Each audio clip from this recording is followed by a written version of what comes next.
আমরা নবী পাইছি না নবী চাইছি? জোরে কর। আমরা চাইছি নি কোনদিন? আমরা চাই না, আমরা নবী পাইছি। অনেকে চাইছে, নবী পায় না। আমরা চাই না, আমরা নবী পাইছি। আল্লাহ আমাদের দয়া করছে, কথা ঠিক কিনা? এর চেয়ে বড় দয়া কোনটা আছে নাকি? নাই।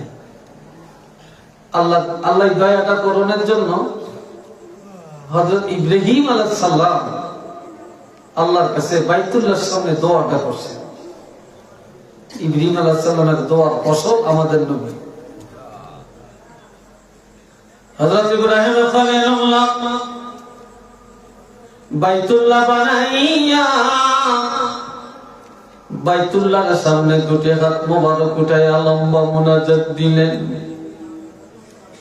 ওই মুনাজাতের মধ্যে বললেন, রব্বানা ওয়াবআস ফীহিম রাসূলান মিন আনফুসিহিম রাসূলান মিনহুম ইয়াতলু আলাইহিম আয়াতিকা ওয়া ইউআল্লিমুহুমুল কিতাবা ওয়াল হিকমা ওয়া ইউযাক্কিহিম ইন্নাকা আনতাল আজিজুল হাকীম।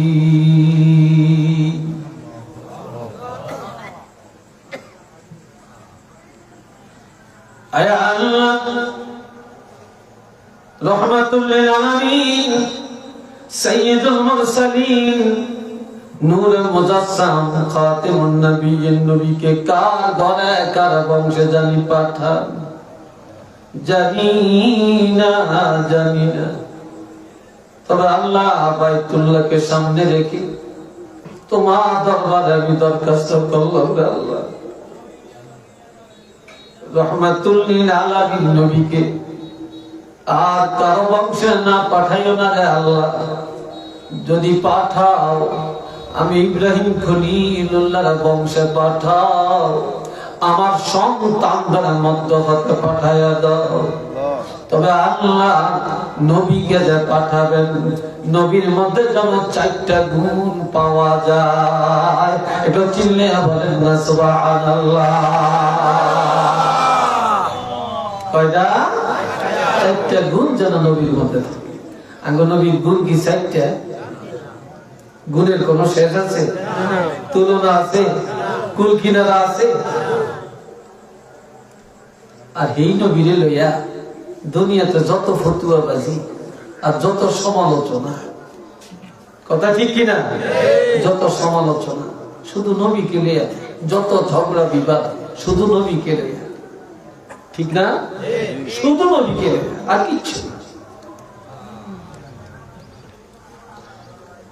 এই 4টা গুণের মধ্যে প্রথম গুণটা যেন হয় ইয়াতলু আলাইহিম আয়াতি। যেই নবীর প্রথম গুণটা হবে তিনি যেন মানুষের কাছে কোরআন তেলাওয়াত করে শোনান। আপনার কুদরতের নিদর্শন সবচেয়ে বড় নিয়ামত 30 পারা কোরআন যিনি তেলাওয়াত করবেন, তেলাওয়াত যিনি শিক্ষা দিবেন, যেই নবীর তেলাওয়াতের আদর্শ রেখে যাবেন, যার তেলাওয়াত শুনে মহিলারা ঈমানদার হয়ে যাবে, পুরুষেরা ঈমানদার হয়ে যাবে, ইহুদিরা কলেমা পড়বে, জাহেলেরা কলেমা পড়বে, মুশরিক কাফেররা কলেমা পড়ে ঈমানদার হয়ে যাবে। তো চিল্লে বলেন না সুবহানাল্লাহ।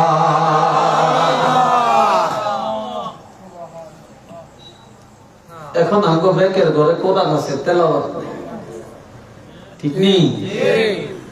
নামাজ কাজার কোনো শেষ নেই, ঠিক না? এটা কাজার কোনো শেষ নেই। ছোট ছোট বাচ্চা গো পকেটের মধ্যে যেই মোবাইল, হায় রাস্তার মোড়ে মোড়ে বৈশা, ব্রিজের উপরে বৈশা রাত 2টা 3টা পর্যন্ত দেখে। আমরা তো রাস্তা দিয়ে অনেক সময় রাত 3টা 4টা বাজেও যাই, দেখি এদের ঘুম গেছে কই, এদের মা বাবা কি করে, এরা মোবাইল দিয়ে কি করে। আবার দেখি মাশাআল্লাহ রাত 3টা বাজে কি সুন্দর গুনগুন গুনগুন কথা বলতেছে মোবাইলে, প্রেমের আলাপ করে। একটু নাউজুবিল্লাহ কম না?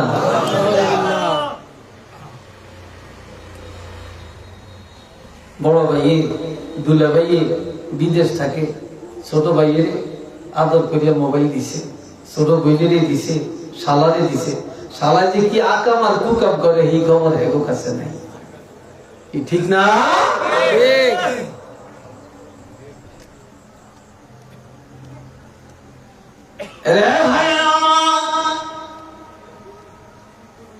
আমার প্রাণের নবীজি এরশাদ নামাজ আদায় করে 2 রাকাত নফল নামাজের নিয়ত করতেন। এই 2 রাকাত নামাজের মধ্যে সারাটা রাত দাঁড়ায়া দাঁড়ায়া নবীজি 30 পারা কোরআন খতম করে দিতেন। নামাজ কয় রাকাত?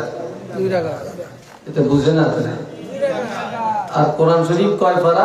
30 পারা। 30 পারা। হাই বিনি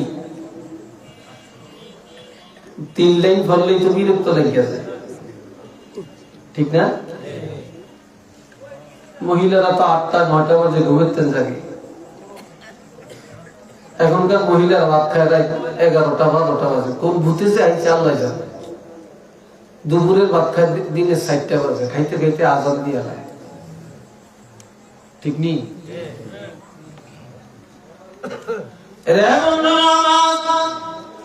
দিনের বেলায় নবী যায়া এক আল্লাহর দাওয়াত দেন, রিসালাতের দাওয়াত দেন, সুন্দর এই কোরআনের দাওয়াত দেন। ইহুদিরা নবীকে বলে পাগল, মারে পাথর, পাগল বলে দৌড়ায় বানোয়ার, ধোঁকাবাজ মিথ্যাবাদী বলে গালমন্দ করে, পাথর মারে।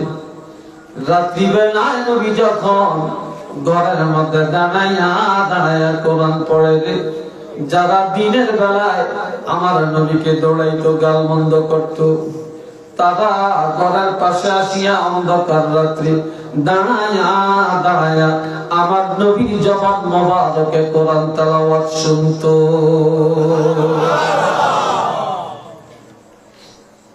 অন্ধকার রাত্রে নবী ঘরের ভিতরে কোরআন পড়ে, বাহিরে দেওয়ালের কাছে কানটা লাগে কোরআন শুনে। তো ইহুদি দেখতেছে নাসারা দেখতেছে ইহুদি শুনতে আছে। তো ইহুদি আর গিয়ে যাবে, জোরে কয় না, নবী আবার শুনি কিনা, ক্যাশ করিয়া কয় কি জন্য আসছো? বুখারীতে লেখছে এরকম মৃদু আওয়াজে বলতো। তো নাসারা কয় তুই এসে কিনলে, ইহুদিরই জিগে। তো ইহুদিকে আমি আইসি কোরআন শুনতাম, নাসারাকে আমি ওইটার জন্য আইসি। ইহুদি নাসারারে কয় তুই না দিনের বেলা এই মোহাম্মদের গালি দিছ। তো নাসারা ইহুদিরে কয় আমি হরতে দিছি না, তুইও তো দিছ। কি কথা ঠিক কিনা? তুইও তো দিছ। কয় সত্যি এসে কিনলে? তখন ইহুদিরা দাঁড়ায়া দাঁড়ায়া বলতেছে আরে যদিও মুহাম্মাদের উপরে মানি না, যদিও কোরআন মানি না, তারপরেও সত্য কথা না বলে পারি না। এই নবী যখন রাত্রিবেলায় দাঁড়িয়ে দাঁড়িয়ে ঘরের ভিতরে কোরআন পড়ে, এই দুনিয়ায় অনেক কিছু মজার মজার শুনছি, তবে মুহাম্মদুর রাসূলুল্লাহর জবানে কোরআন তেলাওয়াত শুনতে যত মজা পাওয়া যায় রে, এমন মজা এই পৃথিবীর জমিনে আর কিছুর মধ্যে পাই না। রাসূল বলেন আল্লাহু আকবার।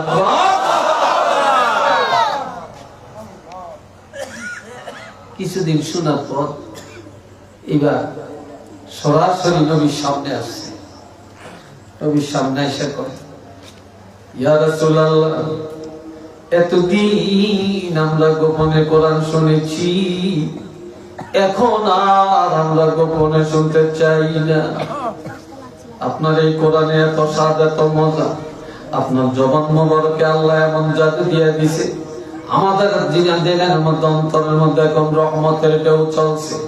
আমরা আর গোপনে শুনতে চাই না, এইবার আমাদেরকে কলেমা পড়ান, ইমানদার বানিয়ে দেন। আমরা ইমানদার হয়ে আপনার রাসূলের সামনে সরাসরি বসে বসে আপনার জবান মুবারকে কোরআনের তেলাওয়াত শুনতে চাই।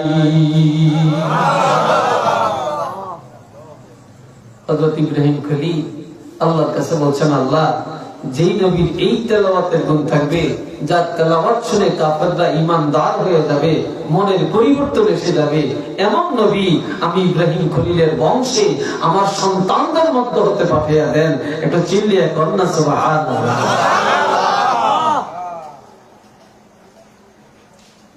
দুই নম্বর, এটা হলো 1 নম্বরের গুণ। দ্বিতীয় গুণ, ওয়ায়ুআল্লিমুহুমুল কিতাবা।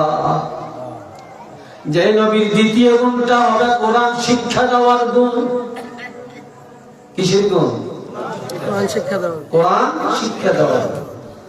এই দুনিয়াতে প্রফেসরের দাম আছে, ইঞ্জিনিয়ারের দাম আছে, ডাক্তারের দাম আছে, নেতার দাম আছে, চেয়ারম্যানের দাম আছে, ওসি সাহেবের দাম আছে, এসপি সাহেবের দাম আছে, মুক্তবের কারি সাহেবের দাম নেই। কি ভাই কথা ঠিক কিনা? মসজিদের মুয়াজ্জিনের দাম নেই, ইমাম সাহেবের দাম নেই। ইমাম সাহেব কত ধমক খায় আর মুয়াজ্জিন কত গালি শুনে, আর মুক্তবের হুজুর আর কইতি নেই। ঠিক না? কইতি নেই। অথচ হযরত ইব্রাহিম খলিল আমার আল্লাহর কাছে বলেন, আল্লাহ নবীর দ্বিতীয় গুণটা জানা হয় কোরআন শিক্ষা দেওয়ার গুণ। এই দুনিয়াতে যত ওস্তাদ, সকল ওস্তাদের ওস্তাদ হলেন আমার নবী, আর আমার নবীর ওস্তাদ হলেন আমার আল্লাহ। নবীর ওস্তাদ কে? আল্লাহ। এই কথা ক্লিয়ার করেন কি ভাই? এতক্ষণ নরম নরম কথা কইছি, নরম সময় শেষ হয়ে গেছে। শক্তের ভক্ত নরমের জন্য।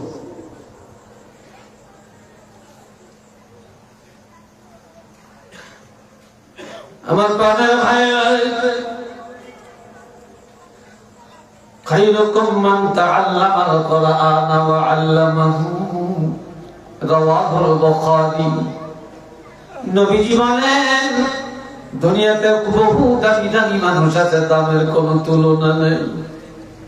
তবে সবচেয়ে দামি হলো তোমাদের মধ্যে যে লোকটা কোরআন সহিভাবে শিখে, অন্যকে কোরআন সহিভাবে শিক্ষা দেয়। তার বেতন কম হতে পারে, গরিবের সন্তান হতে পারে, নিম্নবিত্ত হতে পারে, মধ্যবিত্ত হতে পারে, তারপরে জেনে রাখবা যে কোরআন শিখে এবং অন্যকে কোরআন শিখায়, তোমাদের মধ্যে এই লোকটি আল্লাহর কাছে সবচেয়ে দামি। এর ইজ্জত সম্মান সবচেয়ে বেশি। এর থেকে এত দামি মানুষ আর কেউ নেই। এটা চিল্লিয়া কর না আলহামদুলিল্লাহ। আরেকবার কর আল্লাহর হাবিব রহমাতুল লিল আলামিন, নবীর চাচি আম্মা ফাতেমা বিনতে আসাদ। এই ফাতেমা বিনতে আসাদ যেই চাচি নবীকে লালন পালন করলেন, রাত্রিবেলা বুকে জড়িয়ে ঘুমালেন। ওই চাচি আম্মা বুড়া কালে কলেমা পড়ে, আবু তালেবের জীবন দশায় কালেমা পড়তে পারেন না। কলেমা পড়ে আমার নবীজির কাছে কেঁদে কেঁদে বলে, ভাতিজারে, আজকে তোমার কাছে আমার 4টা আবদার। কয়টা? আবার দেয় না, 4টা। 1 নম্বরে, তোমার জীবন দশায় যদি আমি মারা যাই, তুমি আমাকে ইমানি কলমাটা পড়াইয়া দিবা। 2 নম্বর, আমার জানাজার ইমামতিটা তুমি করবা। 3 নম্বর, আমার কবরের মধ্যে তুমি আগে আগে মাটি দিবা।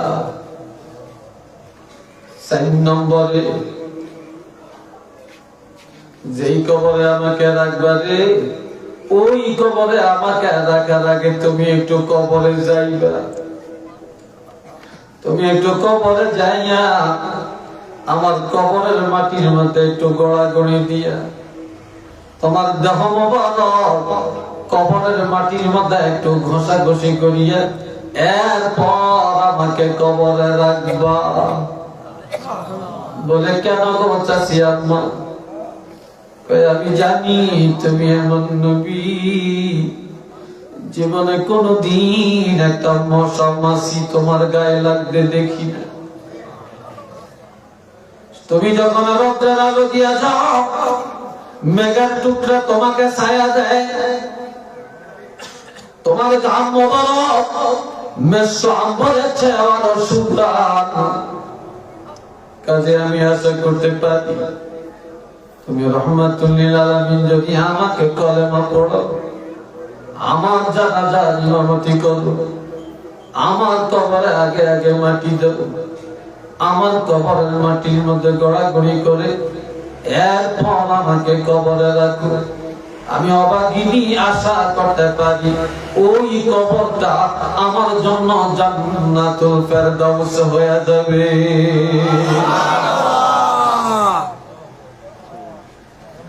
চাচি আম্মার ইন্তেকালের পরে নবীজি এই ওসিয়ত গুলি পুরা করলেন।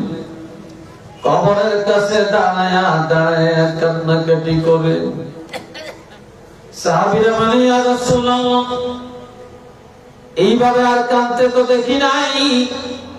নবীজি বলেন, আমার মা নাই, আমার বাবা নাই, বাবাকে তো দেখি না, শিশুকালে মা হারাইছি, দাদার কোলে আসছে, দাদা ইন্তেকাল করেছেন, চাচার কোলে আসছে, দিনের বেলায় চাচা আমাকে কোলে রেখে ঘুরতে,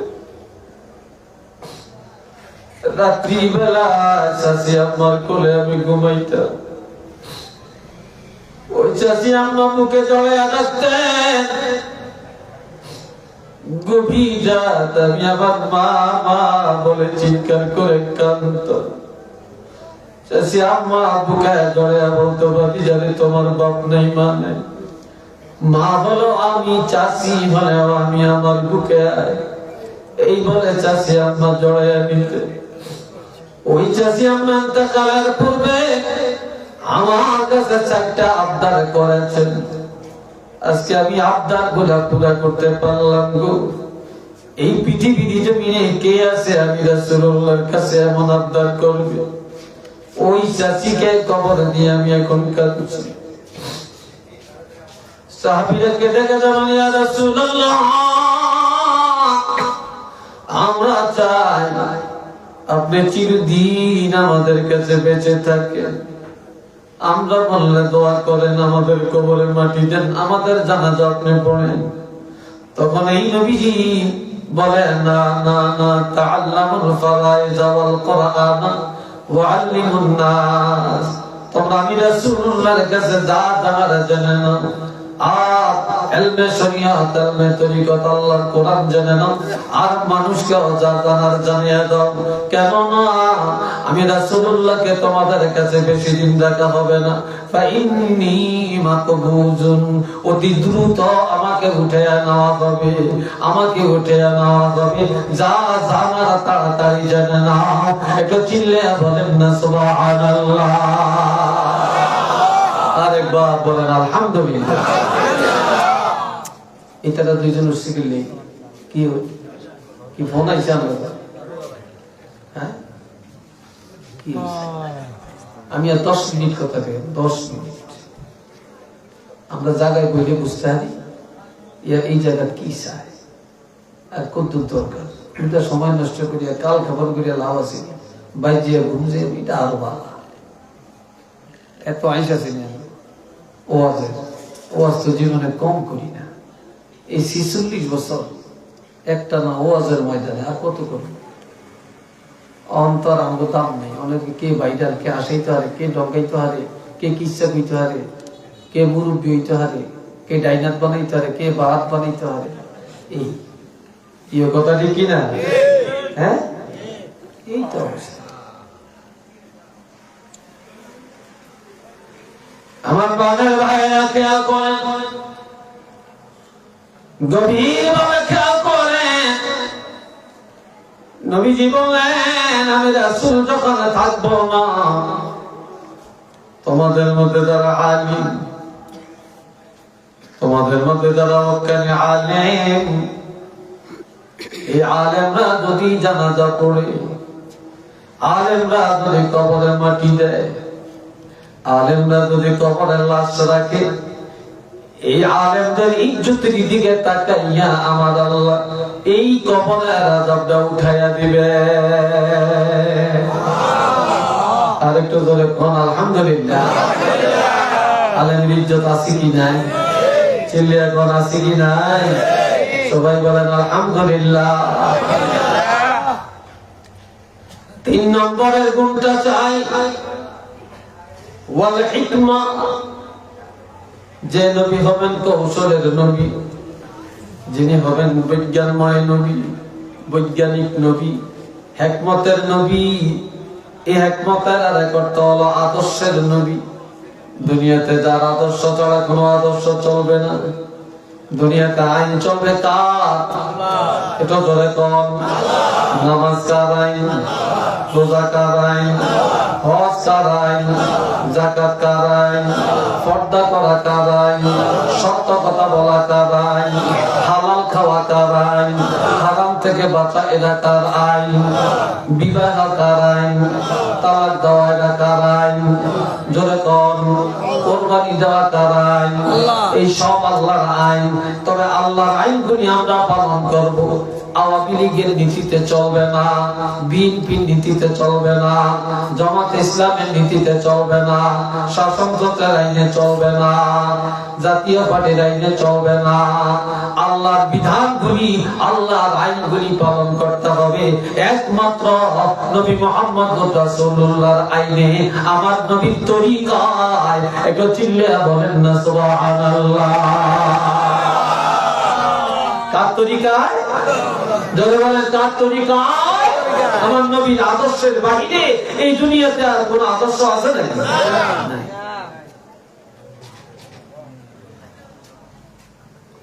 4 নম্বর ওয়ায়ুযাক্কিহিম, যিনি যে নবী মধ্যে হবে আত্মশুদ্ধির গুণ। যার কাছে গেলে, যার চেহারা মুবারকের দিকে তাকাইলে মানুষের ঈমান তাজা হয়ে যাবে, জাহান্নামের আগুন হারাম হয়ে যাবে, বেঈমানরা ঈমানদার হয়ে যাবে। আর অসভ্য মানুষগুলোকে যিনি সভ্যতার আলো দান করবেন, আল্লাহ এমন নবী আমি ইব্রাহিম খলিলের বংশে পাঠিয়ে দেন। ইব্রাহিম নবীর দোয়া করে, এই দোয়া আল্লাহ কবুল করিয়া হযরত ইব্রাহিম নবীর 2 জন ছেলে, জোরে বলেন কয়জন? আরেকটু জোরে কন।